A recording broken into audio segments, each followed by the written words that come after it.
स्वागत है आप सबका हमारे खास कार्यक्रम देश देशांतर में। मैं हूं कवीन शशांक। देश देशांतर में आज बात करेंगे मोदी सरकार के दूसरे कार्यकाल के पहले साल की। और इस मौके पर प्रधानमंत्री नरेंद्र मोदी ने देश की जनता के नाम एक पत्र लिखा है। उसमें कई सारी बातों का जिक्र है, चुनौतियों का जिक्र है और जो सरकार ने काम किए हैं उसका भी जिक्र है। उस पत्र के जरिए वो क्या कहना चाह रहे हैं, कहां पर उन्होंने फोकस किया है और किन चुनौतियों की ओर जनता का ध्यान और उनका सहयोग मांगा है, और सरकार के आगामी कुछ महीनों या वर्षों में क्या काम होने वाले हैं, क्या फोकस होगा, उसके बारे में क्या कहा है, ये समझेंगे अपने 3 खास मेहमानों के जरिए। हमारे साथ मौजूद हैं प्रफुल्ल केतकर जी, एडिटर हैं ऑर्गेनाइजर से। स्वागत है सर आपका। वरिष्ठ पत्रकार अशोक टंडन सर, बहुत बहुत स्वागत सर आपका। साथ ही स्मिता मिश्रा हमारे साथ, वरिष्ठ पत्रकार। स्मिता, आपके बहुत बहुत स्वागत। शुरुआत में करना चाहूंगा टंडन सर आपसे कि दूसरे कार्यकाल का पहला साल, हालांकि कोरोना महामारी के संकट के बीच उन्होंने खुद लिखा है इस पत्र में कि ये मौका नहीं है कि वो सबसे मिल पाते, इसीलिए उन्होंने पत्र का सहारा लिया। क्या खास आप देखते हैं इस पत्र में, अगर इस महामारी के दरमियान मैं कहूं कि उन्होंने फोकस करने की कोशिश की है अपने इस 1 साल के कार्यकाल को लेकर?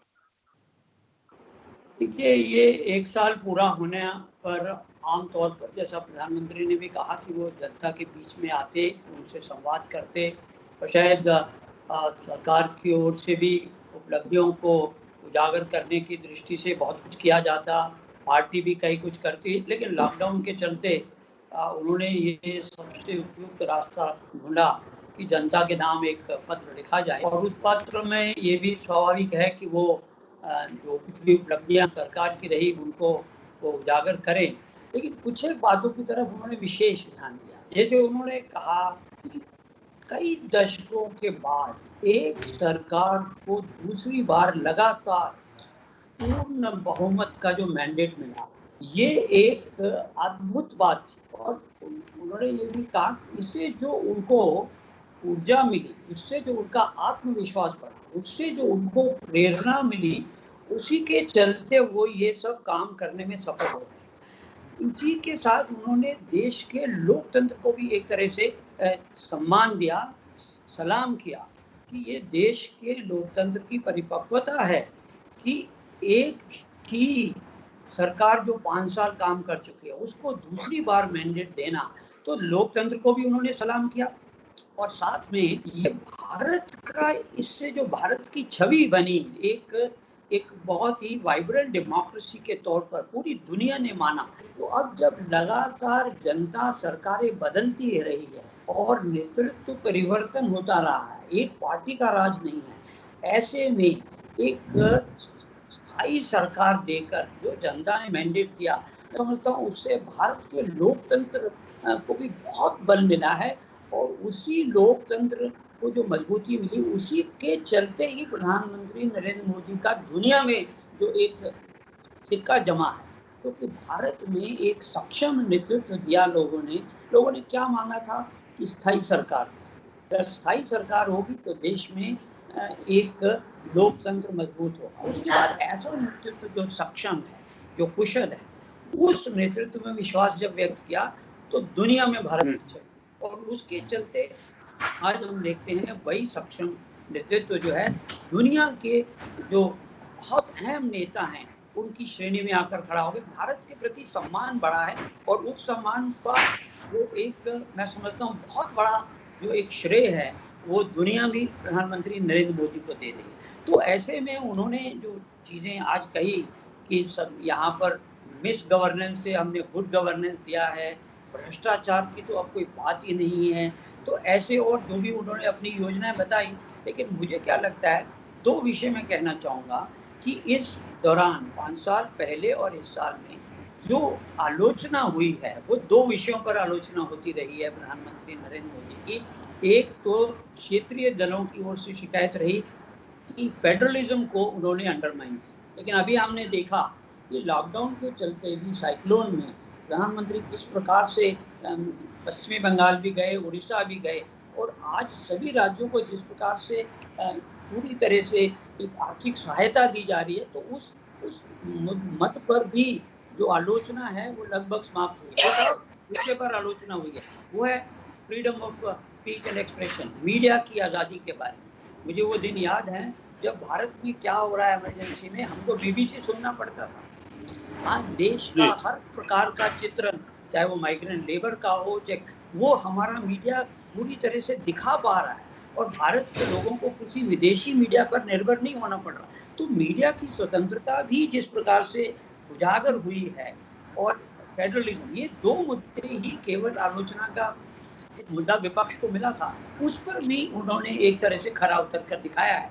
तो मैं समझता हूँ कि जो कुछ भी उन्होंने उपलब्धियां बताई वो तो स्वाभाविक है, कोई भी सरकार बताएगी, लेकिन इस दौरान उनके कुशल नेतृत्व में जो भारत की छवि बाहर बनी, विदेश विभाग की बात अगर करें तो दुनिया में भारत की जो छवि बनी है, भारत की विदेश नीति की सफलता, भारत की रक्षा नीति की सफलता, आज दुनिया उसको मैं एक एक करके इन पहलुओं पर आता हूँ जैसे आपने कहा, लेकिन मैं तब तक आपसे जानना चाहूंगा, अंतर्राष्ट्रीय पटल पर पिछले 1 साल में अगर मोदी सरकार के कार्यकाल को देखें तो सामरिक और आर्थिक दोनों नजरिए से किस तरीके से आप देखती हैं, और खासतौर पर इसका जिक्र भी इस पत्र में। जी हाँ, पत्र में भी इसका जिक्र है, लेकिन ये तो एक्सपेक्टेड ही था कि पत्र में जिक्र जो है वो इस समय जो मौजूदा परिस्थिति से हम, और केवल हम ही नहीं पूरी दुनिया गुजर रही है, जो संकट काल है, उसको लेकर उसका जिक्र ज्यादा मिलेगा और ये प्रासंगिक भी है। लेकिन मैं पूरे साल को अगर एक समग्रता में आप देखें, मोदी 2.0 का जो ये कार्यकाल है, मुझे लगता है कि 2-4 चीजें प्रधानमंत्री जी ने और सरकार ने बहुत स्पष्ट दुनिया को संदेश दिया है।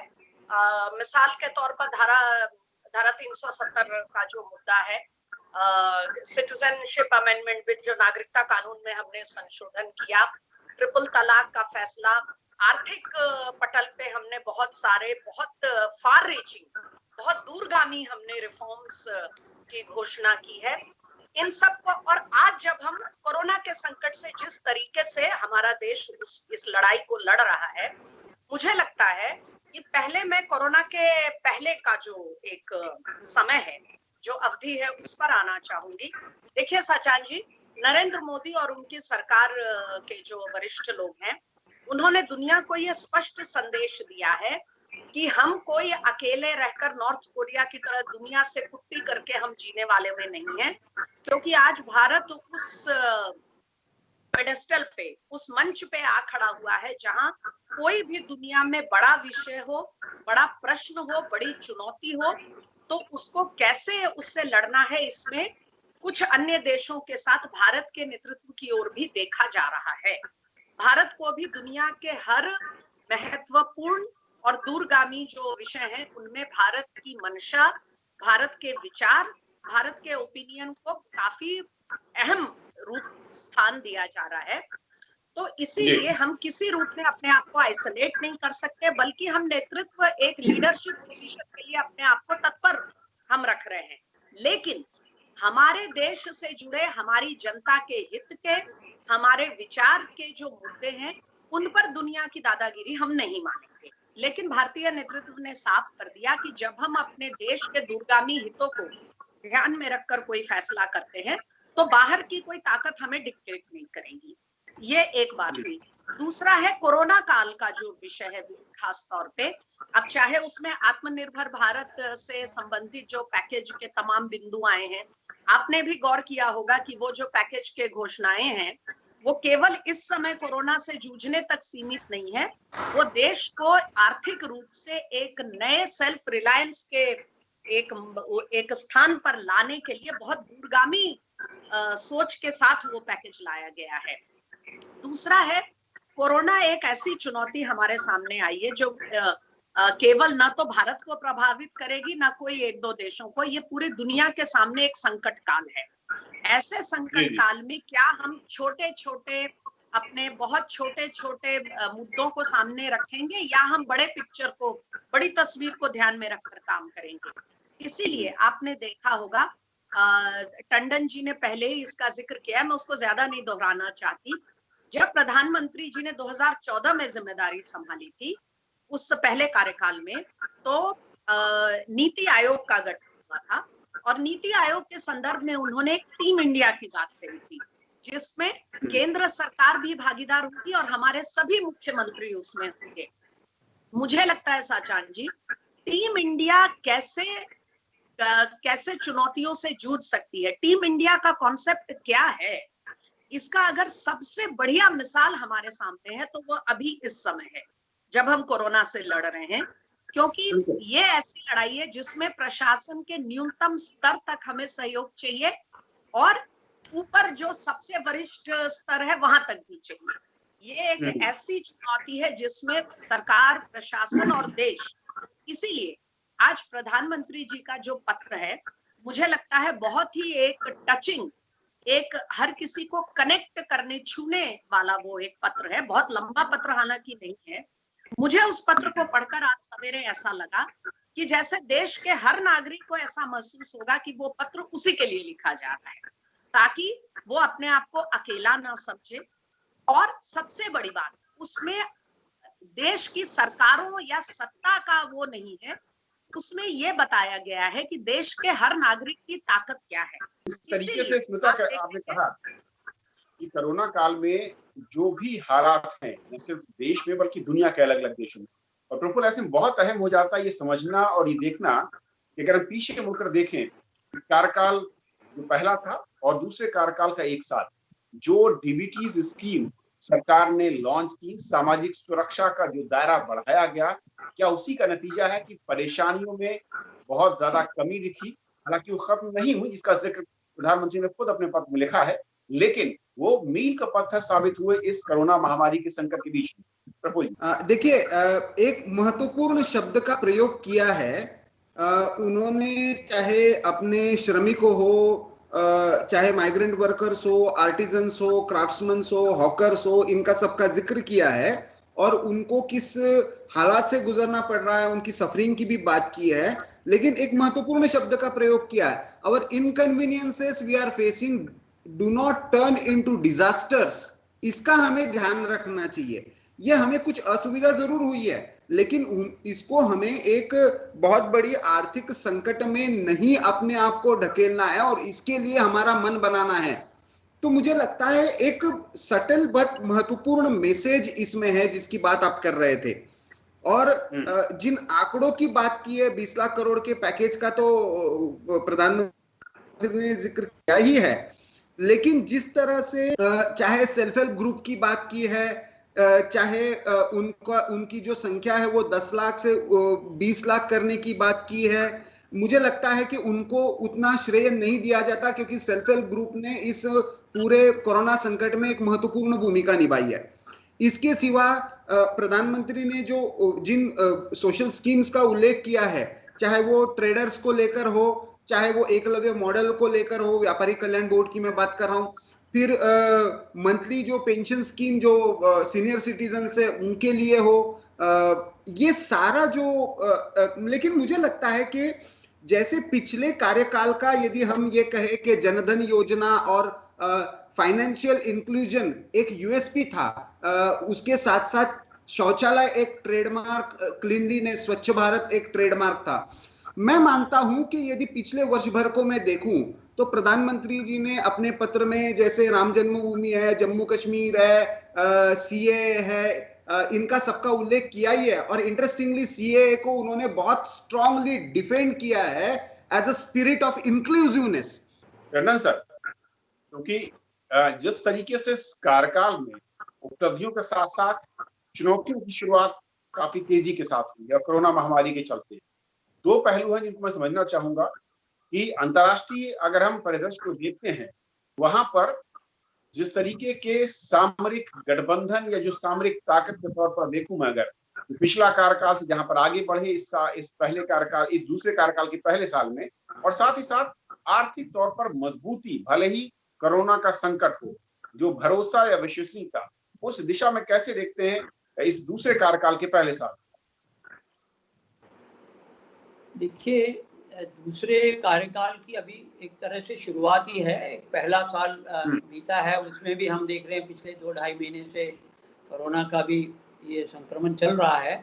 लेकिन इसमें भी प्रधानमंत्री ने जैसे कहा कि अगर कोई चुनौती है तो हमने उसको हेड ऑन उसका मुकाबला किया और उन चुनौतियों का हम सामना लगातार करते रहे और उसमें से देखिए कि क्या निकला।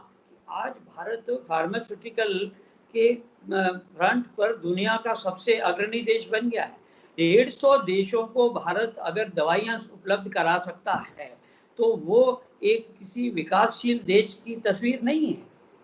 यूनाइटेड नेशन उसकी तारीफ कर रहा है, WHO इस बात की तारीफ कर रहा है कि भारत कैसे दुनिया के सभी देशों के साथ मिलकर एक संगठित तरीके से इस महामारी का मुकाबला कर रहा है और जिस प्रकार से मिलजुल कर इसके वैक्सीन में रिसर्च चल रही है उसमें भी भारत भागीदार है। तो आज कहीं ना कहीं प्रधानमंत्री ने भी जैसे अंत में कहा कि दुनिया भारत की ओर देख रही है, भारत के लोकतंत्र की ओर देख रही है, भारत में किस प्रकार से अर्थव्यवस्था को संभालने के लिए प्रयास किए जा रहे हैं उसकी ओर देख रही है। तो ये चुनौतियों का सामना करते हुए पूरी इस परिस्थिति में जैसे उन्होंने कहा कि मुझे जो ये दूसरा टर्म मिला है, जो मैंडेट मिला है, ये भारत को नई ऊंचाइयों पर ले जाने के लिए मिला है और उस ओर हम प्रयास करेंगे। तो बार बार ये उनका कहना कि जनता ने जिस प्रकार से मेरे नेतृत्व में विश्वास व्यक्त किया है उससे जो मुझे ऊर्जा मिल रही है उसी के चलते मैं आज ये सब काम करके भारत को दुनिया के मानचित्र पर एक उभरती हुई शक्ति के तौर पर प्रस्तुत कर सका हूं। अभी देखिए प्रोपेगेंडा की बात मैंने पहले कही कि ये ऑर्गेनाइजेशन ऑफ इस्लामिक यूनिटी में पाकिस्तान की ओर से कोशिश की गई कि भारत को अलग थलग करने की, लेकिन किसी भी दुनिया के इस्लामिक देश ने पाकिस्तान के इस प्रोपेगेंडा को नहीं माना क्योंकि वो अधिकतर देशों के जितने भी नेता हैं वो व्यक्तिगत तौर पर प्रधानमंत्री मोदी के साथ संवाद करते रहते हैं। इस दौरान लगभग 60-70 देशों के राज्याध्यक्षों या राष्ट्राध्यक्षों के साथ प्रधानमंत्री ने वार्तालाप की है। तो ये तो एक चित्रण नेतृत्व का देश के सामने प्रस्तुत हुआ है जो जिस पर लोगों का विश्वास है और उस विश्वास पर प्रधानमंत्री खरे उतर रहे हैं। उन्होंने जनता को लेट डाउन नहीं होने दिया अपने मैंडेट को।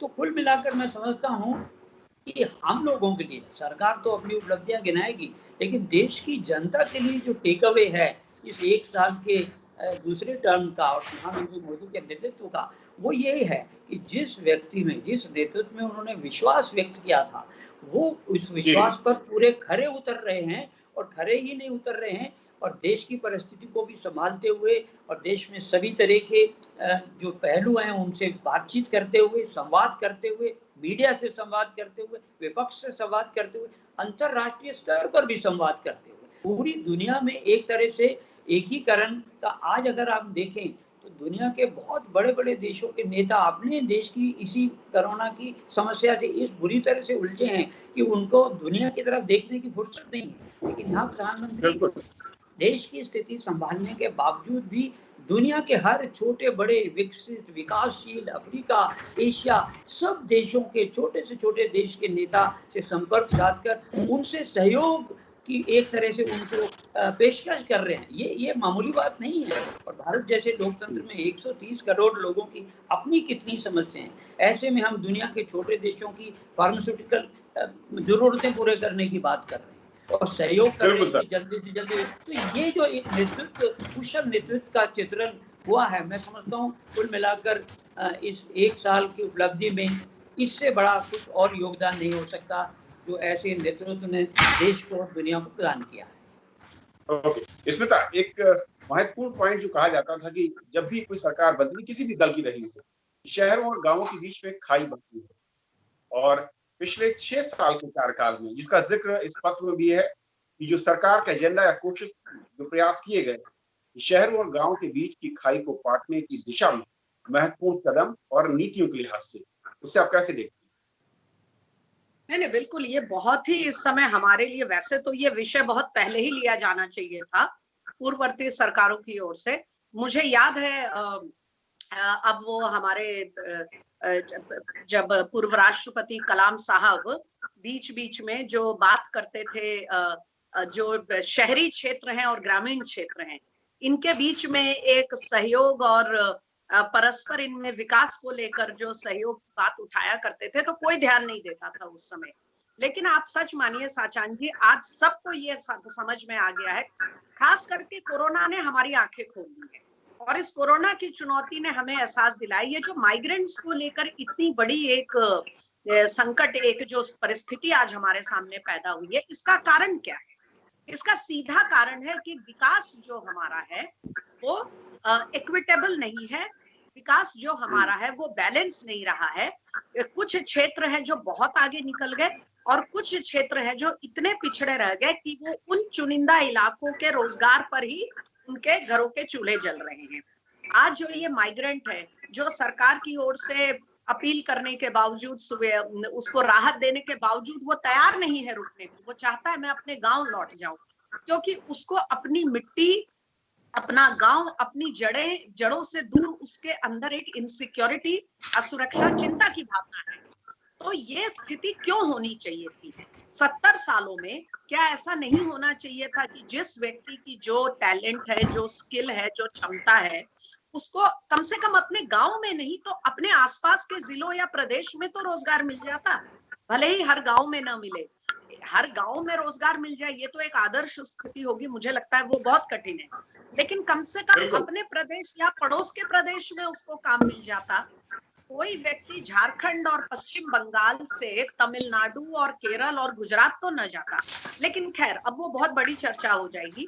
मैं ये कहना चाहती हूँ कि कम से कम कोरोना, प्रधानमंत्री जी ने जो ये जैम का कॉन्सेप्ट लाया था, सबको बैंक खाता दिया जाए और अन्य इससे जुड़े जो सरकारी स्कीमों का लाभ लोगों को डायरेक्ट कैसे पहुंचाया जाए, ये एक लंबी सोच के तहत किया गया था। ये कोई ऐसे ही फैसला नहीं था अचानक से लिया गया। इसमें कोशिश थी लोगों को एम्पावर करने की, सशक्त करने की। महिलाएं जो हैं, कमजोर तबके के लोग हैं।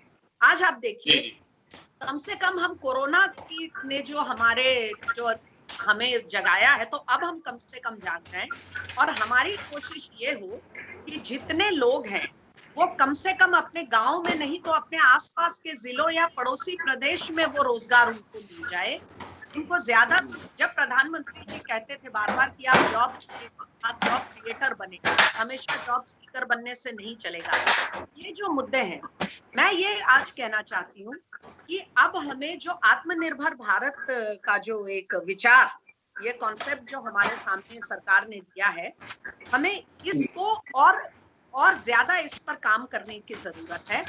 आत्मनिर्भरता केवल भारत आत्मनिर्भर बने ये पर्याप्त नहीं है।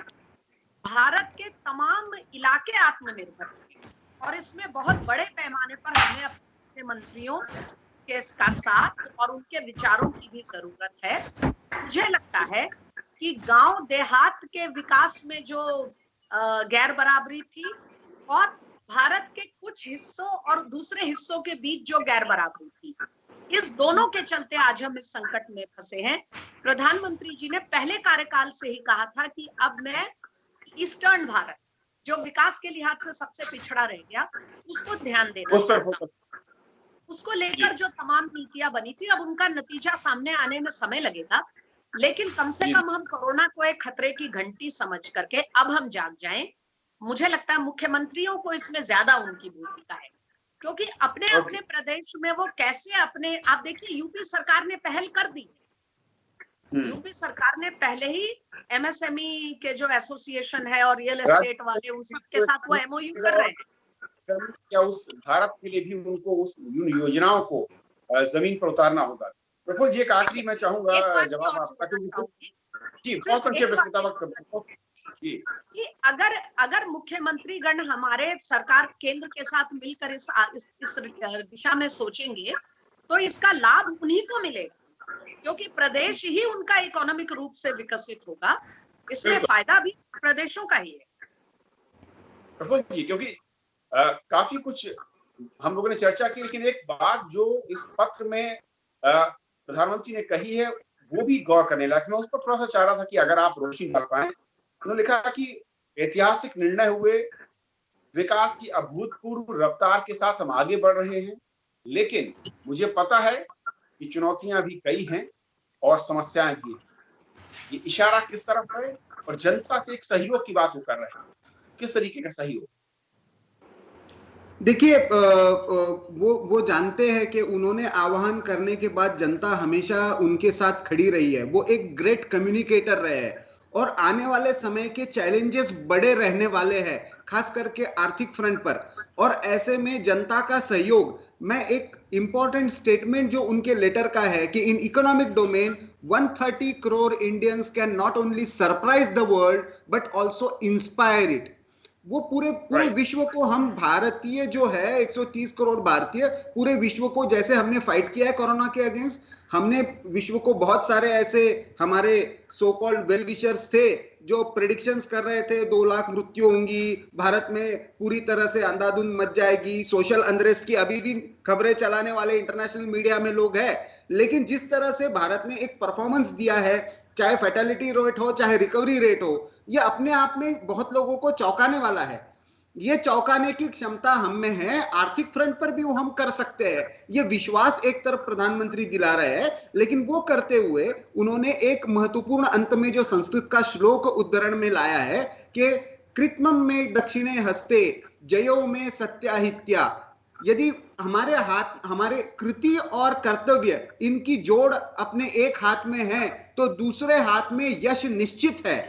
तो वो एक तरह से सरकार कृतिशील है, सक्रिय है। आप संवेदनशीलता के साथ यदि मेरे साथ ऐसे ही जुड़े रहेंगे, और उन्होंने आशीर्वाद की बात की, प्रधान सेवक के रूप में आशीर्वाद मांगे हैं, यदि देते रहेंगे तो हम इस कठिन परिस्थिति में भी हमारे यशस्विता का मार्ग ढूंढ लेंगे। ये विश्वास एक तरह से उन्होंने इस पत्र के माध्यम से दिया है। ओके, चलिए, आप तीनों मेहमानों का हमारे साथ इस बेहद अहम चर्चा में जुड़ने के लिए बहुत बहुत शुक्रिया। तो आज फिलहाल इतना ही, नमस्कार।